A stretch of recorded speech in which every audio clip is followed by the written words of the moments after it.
Hello everyone. आप सभी का स्वागत है आपके अपने ही channel cake for you by Yashika में।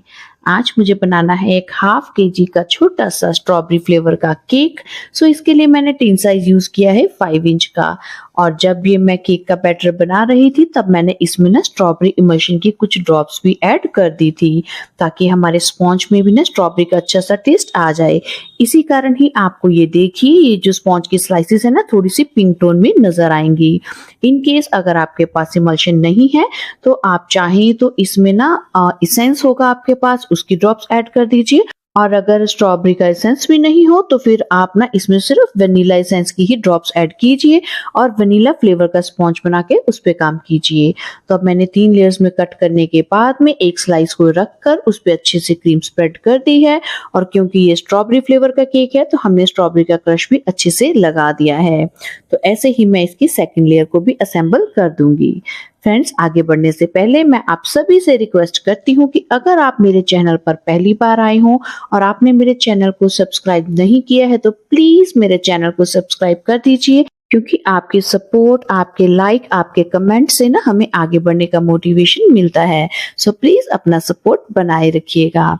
तो अब जल्दी से इस केक की क्रम कोटिंग को कंप्लीट कर देते हैं और इसको ना फ्रिज में रख देंगे कुछ टाइम के लिए, ताकि जो लेयर्स हमने असेंबल की हैं वो अच्छे से ना सेट हो जाए, उनको रेस्ट करने का टाइम मिल जाए, सो दैट हमारी लेयर्स जो हैं वो अच्छे से सेट रहें।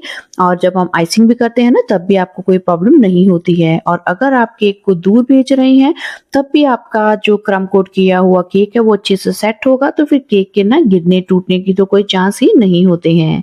अब मैंने ना कहीं वीडियोस में देखा था कि पाइपिंग बैग में क्रीम भर कर ना और बस एक ही जगह सेंटर पे रखते हैं और टर्न टेबल घुमाते हैं, तो देखिए ना सारे के सारे केक के ऊपर ना बड़े अच्छे से क्रीम फैल जाती है, मतलब लग जाती है पाइपिंग बैग से।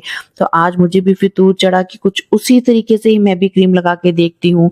हालांकि मेरे को उतनी सफलता तो नहीं मिली अच्छे से क्रीम लगाने में, बट चलो मैंने ट्राई तो किया, ये भी बहुत था।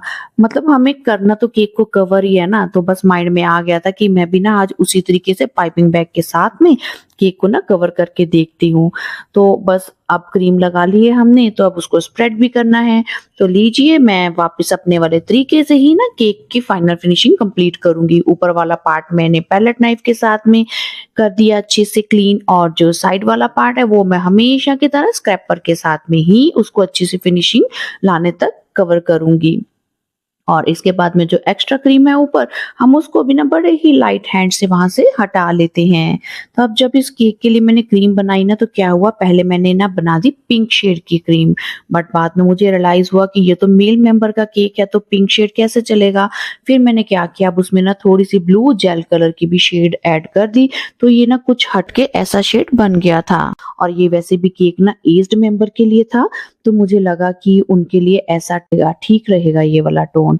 तो बाद में जब केक कंप्लीट हुआ तब मुझे भी देखने में ये अच्छा लगा था। अब दूसरा, इस पर मैं सेंटर में ही लिख रही हूँ बर्थडे का मैसेज। बस जो हमने व्हिप्ड क्रीम ली है उसमें थोड़ी सी लिक्विड क्रीम मैंने और ऐड कर दी है, और बस इस तरीके की कंसिस्टेंसी क्रीम की बनाकर और पाइपिंग बैग के साथ में मैं ऊपर बर्थडे मैसेज लिख रही हूँ। क्योंकि जिनका ये केक है ना, उनके जितने भी केक पहले जाते थे ना, मैं क्या करती थी, फॉन्डेंट के साथ में ही मैसेज लिख देती थी। तो एक बार उन्होंने मुझसे कहा कि आप फॉन्डेंट की बजाय केक पर मैसेज लिख दीजिए, बट उस टाइम क्या था कि उनका केक छोटा सा था, एनिवर्सरी का बहुत बड़ा मैसेज था, तो इतना बड़ा मैसेज मुझे नहीं लगा कि मैं क्रीम के साथ में ना सेंटर में लिख पाऊंगी। तब मैंने फॉन्टेंट के साथ में ही लिख कर ना बोर्ड पर उसको स्टिक कर दिया था मैसेज को। और आज मुझे लगा कि ये तो छोटा ही मैसेज है, इसे लिखा जा सकता है केक के ऊपर, इसलिए बस आज मैंने ना केक के ऊपर लिख दिया था। और मुझे अभी अच्छा लगने लग गया है, जब मैं ट्राई करती हूँ ना केक पर लिखने का मैसेज तो अच्छा लगता है केक के ऊपर ही लिखना मैसेज। और अब यहाँ पर डिजाइनिंग की बात करते हैं, तो मैंने मैजिक का लीफ ग्रीन शेड यूज किया है ये वाला शेड बनाने के लिए। और बस मैंने छोटे वाली जो स्टार नोजल होती है ना, उसको लेकर और छोटे छोटे से ना ऐसे रोजेट बना दिए थे अब केक का टॉप पार्ट पर डिजाइन कंप्लीट करने के लिए। और सेंटर में पहले मैंने इसीलिए लिख लिया था ताकि मुझे आइडिया रहे कि मेरे पास साइड में कितनी जगह बचने वाली है टॉप पार्ट पर, फिर उसी पर नहीं हम अपनी डिजाइनिंग कंप्लीट करेंगे। अब नीचे भी मैं एक छोटा छोटा सा बॉर्डर बना रही हूँ, वही मेरी पाइपिंग बैग है, सेम नोजल है, सेम शेड है जो हमने ऊपर यूज की है। अब ये डिजाइन कंप्लीट करने के बाद में ना अब जो साइड वॉल्स था मुझे लगा ये खाली लग रही हैं, तो यहाँ पर ना मैंने अपनी डिजाइन को बिगाड़ना शुरू कर दिया। क्या किया मैंने, जो हमने ऊपर बर्थडे मैसेज लिखने के लिए क्रीम यूज की थी ना, अब उसी के साथ में ना देखिए मैंने ना यहाँ पर कुछ इस तरीके की ना कर्व्ड लाइंस लगानी शुरू कर दी, क्योंकि मुझे लग रहा था कि साइड कुछ खाली लग रही है, कुछ ट्राई कर लेते हैं। तो यहाँ पर आज जो मैं ट्राई कर रही थी ना वो करके मुझे बिल्कुल भी मजा नहीं आया। ऐसा लगा कि मैंने ना अच्छे भले डिजाइन को ना खुद ही खराब कर दिया है। अब क्या करूं, अब जो गलती कर दी है अब उसको ठीक भी करना पड़ेगा। बड़ी मैंने कोशिश की कि कुछ और किया जाए, ये डिजाइन सेट रह जाए, पर बात नहीं बन रही थी। बस फिर क्या था, अब मुझे लगा कि इस डिजाइन को ठीक तो करना ही पड़ेगा। अब मैंने पहले तो कोशिश की कि मैंने ये सॉफ्ट वाला स्मूदर लिया, इसके साथ में जो मैंने व्हाइट लाइंस बनाई थी बस उसी पार्ट को ही ना मैं धीरे धीरे ठीक करूं।